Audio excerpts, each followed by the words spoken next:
What's up, guys? I know it's been a long time since I recorded a video. Everything's been fine. I've just been kind of pursuing some other hobbies, one being 3D printing. You can see here's a dragon that I printed a while back. It's articulating, it can move and all that good stuff.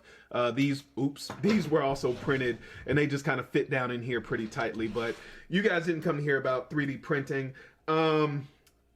The other day while I was pulling out some knives, trying to decide what I was going to carry, I pulled out this Sage here. This one happens to be a Sage 5 because it's compression lock. Lightweight, obviously, because it has the FRN. And this one is in CPM M4 steel. I specifically bought this knife because of the steel, and I know that's a deeper conversation, but I've always been a fan of tool steels, and M4 happens to be the first tool steel that I ever owned in a Gale Bradley. But that's not what this video is about. When I was looking at this knife, for some reason the Bugout popped into my mind, and I was thinking, this knife here has been around for a long time. The Sage series has been around for a very long time. And I was thinking, even though the Bugout is crazy popular, and I'm not going to bird walk. You guys know I don't really promote Benchmade knives, but that's a whole different thing. Even though the Benchmade Bugout is crazy popular, this knife was around way before then. And it pretty much fills the same role. It's fairly lightweight. It's about a 3-inch blade. You know, it slips into your pocket. You know, it's just a decent all-around knife. If you just want something in your pocket that you can use pretty much anywhere, you can pull it out, you can use it, and it's not gonna draw any eyes. And I know a lot of people are weight conscious. It's not gonna pull your pants down, even though I don't really think that's a thing, but that's a whole different story. So I kind of compiled a list. So the Sage came out in 2011 and the Bugout came out in 2017. So this knife has been out for at least 6 years longer than, and that 2011 date is the best date I could find. I'm sure somebody will correct me. But it's been out roughly 6 years longer than the Bugout has. This Sage, excuse me, has a 3-inch blade. The Bugout has a 3¼ inch blade, 3.24-inch blade. The overall length of the Sage is 7.13 inches, whereas the overall length of the Bugout is 7.46 inches. The stock thickness, and don't compare this with quote-unquote sliciness, because you have to factor in grind and thickness behind the edge and all that other stuff. The only reason why I'm mentioning the blade stock thickness is because of the overall weight. So this lightweight version is 2.7 ounces for the Sage, and the standard Bugout is 1.85 inches. The Sage, and I'm using DLT Trading prices and stats. I like DLT Trading. They've always done me well. You know, I know a lot of other people like different stores. I don't get paid by anyone, so this is not a paid promotion. But I do support DLT Trading. The Sage is $141. The Bugout is $144. So they're pretty close in specs. They're pretty close in price. Both of the standard models come in S30V. You can spec them out, the Sage series, all the way from Maximet all the way down to quote-unquote down to S30V. The Bugout, you can go from S90V all the way quote-unquote down to S30V. And again, all of that is going to be kind of subjective and what you're looking for and all that kind of thing. So I'm not going to get into what good steel is and all that stuff. One of the things that was talked about with the Bugout, and they later came back and released, there are lots of different versions of the Bugout, obviously, and there are lots of different versions of the Sage series. It went through 5 iterations, 5 different lock types. Then there's the lightweight version like this now, et cetera, et cetera, et cetera. But anyway, all of these Sage series knives have full liners. You can see in there, full steel liners. And a lot of people were either it's full liners or you get something like the Sage 2, which is a frame lock, Chris Reeve integral lock, which obviously is two slabs of titanium. So you don't have any of that flex that a lot of people complained about on the standard model Bugout. Let's see what else.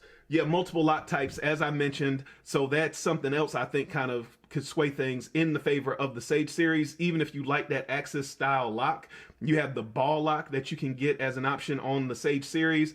And actually, because of the mechanism, it uses more of a coil spring, more so than that kind of like Omega spring is what they call them in the Axis lock.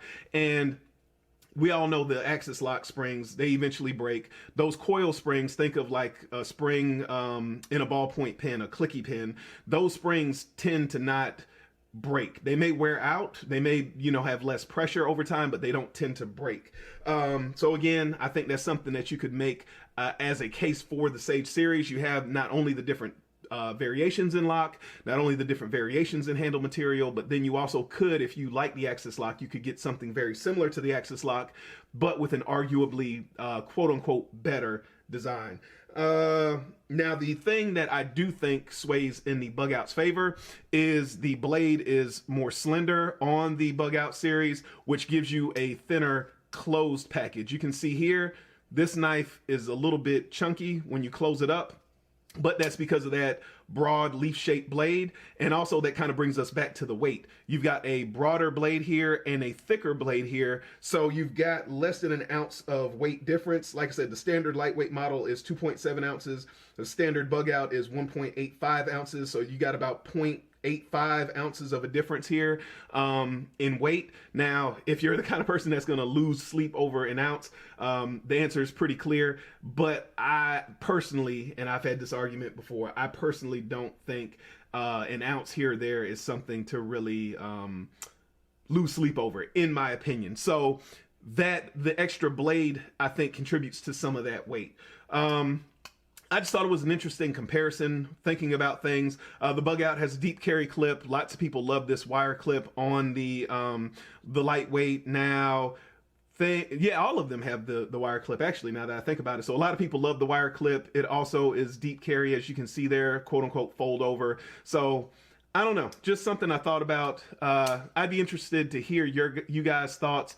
And it's just very interesting to me that this knife never really quite took off the same way the Bugout did, but people seem to love the Bugout, even at some of those extremely high price points, which, not that you can't, I think the Maximet Sage it's over $200, but you know, once everybody kind of complained about the flex in the Bugout's handle scales, then they came out with that G10 version, and that was over $200. So even at that high price point, people still seem to love the Bugout, but this never really seemed to take off. So just interesting things to think about. One last thing I did forget to mention when I was talking about the blade shape, also the Bugout, where I think the Bugout has a leg up, so to speak, is it doesn't have as many curves. You can see here there's a double choil kind of thing, there's a handle swell, there's another kind of recess here. Once you start to get into too many curves on a knife, it kind of gets more specific for each person as to whether or not that knife fits their hand,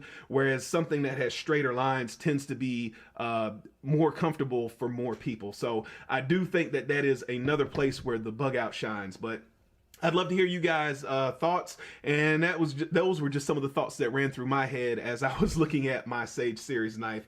As I said, or I don't know if I said in this take, but there is a little bit of surface corrosion here.